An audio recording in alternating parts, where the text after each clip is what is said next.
اسلام اس rubber کی مانند ہے کہ اسے جتنا دباؤ گے جب اٹھے گا تو اس سے زیادہ طاقت کے ساتھ ابھرتا ہے. ورلڈ کی ایک تنظیم ہے, آپ انٹرنیٹ کے ذریعے یہ معلومات حاصل کر سکتے ہیں,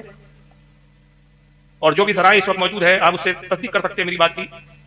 اس بات میں جو کہنے جا رہا ہوں رتی برابر بھی اس میں جھوٹ کا شائبہ بھی نہیں ہے. امریکہ کا ایک بڑا شہر ہے واشنگٹن. 1990 میں امریکہ نے ایک تنظیم قائم کیا تھا جس کا نام ہے پیو ریسرچ سینٹر. یہ شارٹ کٹ ہے, اس کو پیو بولتے ہیں. اس تنظیم کا مقصد یہ ہے کہ دنیا کے تمام مذاہب کے بارے میں معلومات فراہم کرنا اور یہ جاننا کہ دنیا میں اس وقت کس مذہب کے ماننے والے کتنے ہیں, کس ملک میں کتنی آبادی ہے, دنیا کی کل آبادی کتنی ہے, اس میں مرد کتنے ہیں, عورتیں کتنی ہیں, بچے کتنے ہیں. اسی مقصد کے تحت یہ پیو سینٹر ریسرچ سینٹر امریکہ نے قائم کیا اور 1990 میں واشنگٹن میں اس کا قیام ہوا اور آج بھی واشنگٹن میں اس کا مرکز ہے. 2020 سے لے کر 2024 تک یہ 4 سال کی جو رپورٹ ابھی حال ہی میں پیو ریسرچ سینٹر سے شائع ہوئی اور یہ انٹرنیٹ پر عام ہے, آپ گوگل پر بھی جا کر دیکھ سکتے ہیں. اس کے حوالے سے ہی جو بھی بات چیت بیان کی جاتی ہے یا جو بھی بیان ہوتا ہے کہ دنیا میں کس مذہب کے ماننے والے اس وقت کتنے ہیں, تو اس میں جو حوالہ ہوتا ہے, جو ماخذ ہوتا ہے, وہ پیو ریسرچ سینٹر کا ہی دیا جاتا ہے, کیونکہ اس تنظیم کا کام ہی یہی ہے, اسی کام کے لیے تنظیم بنائی گئی ہے. 2020 سے لے کر 2024 تک ان 4 سال کے جو اس نے بیورا پیش کیا ہے تنظیم نے, عیسائیوں کی تنظیم ہے, مسلمانوں کی نہیں ہے, امریکہ میں قائم ہے, واشنگٹن میں اس کا مرکز اور ہیڈ آفس ہے, اور ایک غیر جانبدارانہ طور پر یہ ریسرچ کرتے ہیں, جو ریئلٹی ہوتی ہے وہی دنیا کے سامنے پیش کرتے ہیں. تو انہوں نے اپنی رپورٹ اور تحقیق میں پیش کیا کہ ان 4 سالوں میں دنیا میں سب سے زیادہ تیزی سے جو پھیلا ہے مذہب, جو بڑا ہے, وہ اسلام ہے.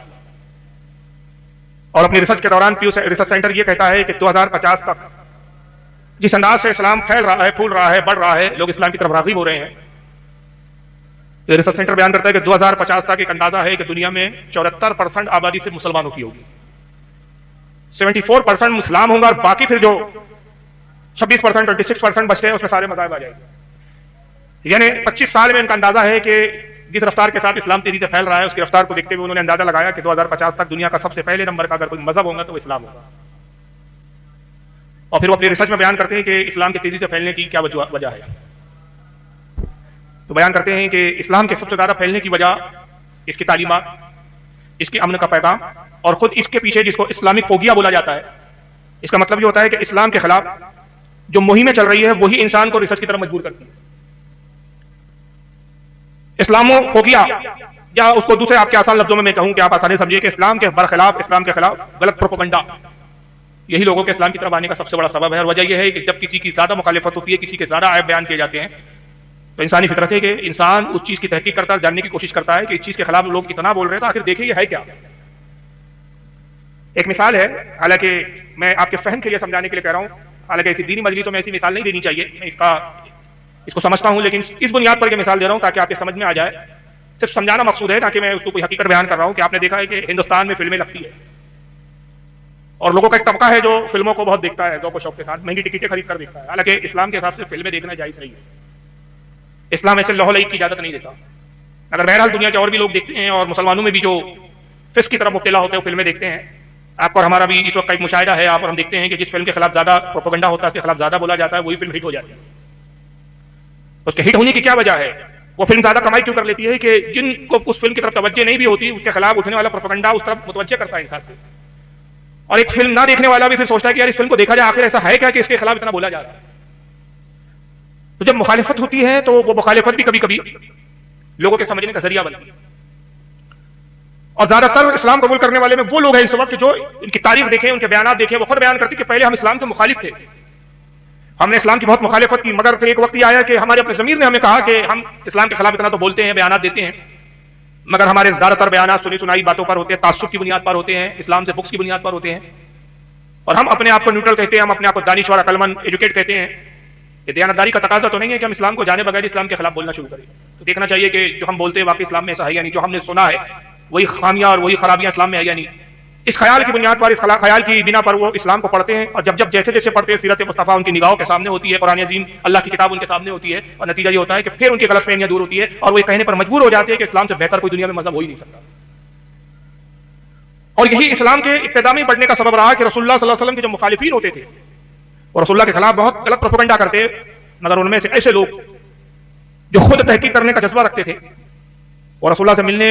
کو ترجیح دیتے کہ خود رسول اللہ سے محمد سے جا کر ہم ملے اور ان سے ڈسکس کریں کہ بھائی آگے تم جو مذہب لائے ہو, جس مذہب کی بات کرتے ہو, وہ کہنا کیا چاہتا ہے, مذہب بتانا کیا چاہتا ہے, ہم سے کیا تقاضا کرتا ہے. اور جو رسول اللہ کے خلاف ان کے کانوں میں باتیں آتی ہیں وہ یہ ہوتی ہے کہ محمد جادوگر ہے، کوئی کہتا ہے کہ ان کے پاس جین آتا ہے، الگ الگ طرح کی افواہیں رسول اللہ کے خلاف مشرکان مکہ اور مخالفین اسلام نے پھیلا رکھی تھی۔ اگر تاریخ دیکھیے کہ جب وہ رسول اللہ سے ملاقات کرتے اور حضور کے چہرے پر نگاہ پڑتی تو بے ساختہ ان کی زبان سے نکلتا تھا کہ یہ چہرہ جھوٹے کا نہیں ہو سکتا، اور جب وہ قرآن عظیم کی تلاوت کو سنتے رسول اللہ جب قرآن ان کے سامنے پڑھتے تو وہ یہ کہہ اٹھتے بے ساختہ ان کی زبانوں پر آتا ما ھذا کلام البشر، یہ کسی انسان کا کلام ہو ہی نہیں سکتا، یہ اللہ کا ہی کلام ہے۔ کیونکہ دین اسلام جبر کا قائل نہیں ہے، قرآن عظیم میں واضح طور پر فرما دیا گیا دین میں کوئی زبردستی نہیں ہے، راہ روشن ہو چکی ہے، راہوں کو جدا کر دیا گیا، غلط راہ بتا دی گئی ہے، صحیح راہ بھی تمہیں بتا دی گئی ہے۔ اب یہ تمہاری اپنی مرضی ہے کہ تم صراط مستقیم پر گامزن ہونا چاہتے ہو کہ غلط راستے پر چلنا چاہتے ہو۔ مسلمانوں کو یہ حکم دیا گیا ہے کہ دین اسلام کی طرف راغب کرو، مگر زبردستی کے ساتھ نہیں، زور زبردستی کے ساتھ نہیں۔ حالانکہ یہ ضرور ہے کہ اس زمانے میں یہ بہت زیادہ پروپیگنڈا کیا گیا کہ اسلام تلوار کے زور پر پھیلا ہے، اور کہا گیا کہ بالخصوص ہندوستان میں جو اسلام بڑی تیزی سے پھیلا اس کا سبب یہ رہا کہ سلاطین بادشاہ آئے اور انہوں نے تلوار کے زور پر لوگوں کو، یہاں کے غیر مسلموں کو اسلام کی طرف لایا۔ حالانکہ یہ بات اتنی جھوٹی ہے کہ میرے خیال سے شاید اس سے بڑی کوئی بات ہندوستان میں اور جھوٹی کہی جا سکتی ہو۔ اس کے بہت سارے جوابات دیے گئے ہیں، میرا موضوع چونکہ یہ ہے نہیں، میں صرف ضمن یہ تمیدن یہ گفتگو کرتے ہوئے گزرنا چاہ رہا ہوں اور بتانا چاہ رہا ہوں کہ اسلام ہے کیا، اسلام کی خوبی کیا ہے۔ یاد رکھیے تلوار کے زور پر زبان تبدیل کی جا سکتی ہے، دلوں کو تبدیل نہیں کیا جا سکتا، اور اسلام دل کی تبدیلی کا نام ہے، اسلام دل میں عقیدے کے مننے کا نام ہے۔ آپ زبان سے اگرچہ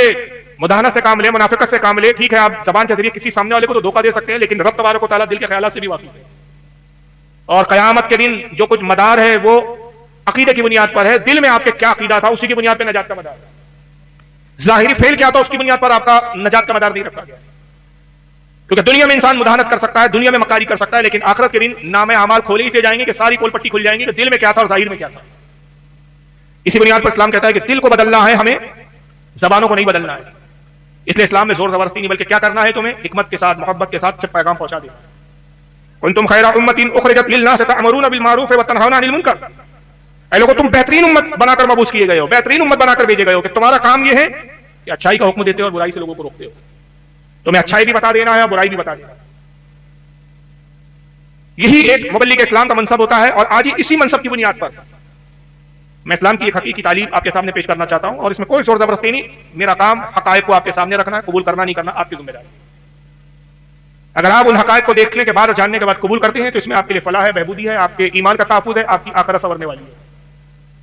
اور یہ سب جاننے اور دیکھنے کے بعد بھی اگر معاذ اللہ اس بات کو اور اس تعلیمات کو اور چیز کو آپ قبول نہ کرے تو اس میں پھر بتانے والے کا قصور نہیں ہے بلکہ قصور آپ کا ہوگا، خامیازہ آپ کو بھگتنا ہے، نقصان آپ کو اٹھانا ہے۔ یاد رکھیے دین اسلام کا سب سے بنیادی عقیدہ ہے عقیدہ توحید۔ توحید کے بغیر اسلام کی ابتدا نہیں ہوتی۔ دو عقیدے اسلام کی بنیاد ہے، یہ عقیدے اگر اسلام کی بنیاد نہ ہو تو پھر اسلام ہی نہیں ہے۔ اعمال آپ کی زندگی سنوارتے ہیں، آپ کی آخرت میں درجے کو متعین کرتے ہیں، لیکن جنت میں دخول کا جو مدار ہے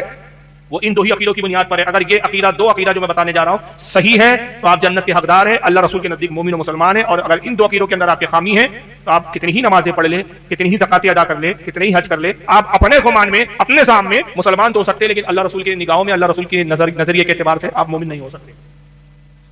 اس سے پہلا عقیدہ ہے عقیدہ توحید۔ کیا ہے عقیدہ توحید؟ ایک اللہ کو جاننا۔ دنیا کے دیگر مذاہب سے اسلام نمایاں اور علیحدہ اسی لیے ہے کہ دنیا کے تمام مذاہب سے ایک علیحدہ اس کا نظریہ ہے، اور جو حقیقی نظریہ ہے کہ کائنات کا بنانے والا، کائنات کا نظام چلانے والا ایک خدا ہے، 2 3 4 5 نہیں ہے، ایک سے زائد نہیں ہے۔ اور اسلام کے علاوہ جتنے مذاہب ہیں سب ایک خدا کے قائل نہیں۔ کچھ مذاہب ایسے تھے جو ابتدا میں ایک خدا کے قائل تھے، لیکن ان کے اندر بھی شرک داخل ہوا، اور شرک دخول نے معاذ اللہ انہیں بھی ایک خدا سے ہٹا کر کئی خداؤں کا قائل بنا دیا۔ اگر آپ یہودی مذہب کو لیں، حالانکہ اہل کتاب ہے، کتاب بھیجی گئی، پیغمبر نازل ہوئے ان کے درمیان، موسیٰ علیہ السلام آئے اس قوم میں، سب سے زیادہ انبیاء کرام اسی قوم میں آئے، بنی اسرائیل بھی کہا جاتا ہے، قوم یہود بھی کہا جاتا ہے، جیوز بھی کہا جاتا ہے انگریزی میں جن کو، اور آج اس قوم کا سب سے بڑا مرکز اسرائیل ہے۔ تشدد اور ظلم کا نام بن کے رہ گیا، ایک ظلم کا سمبول ہو گیا اس وقت اسرائیل۔ انہیں بھی یہی پیغام دیا گیا تھا کہ ایک خدا کی عبادت کرو، کائنات کا، مخلوق کا، سب کا خالق و مالک ایک ہے، لیکن ایک عرصے تک یہ اس عقیدے پہ قائم رہے، اور پھر ان کے یہاں بھی شرک داخل ہوا، اور شرک یہ ہے کہ ایک خدا سے زیادہ خدا کا تصور رکھنا۔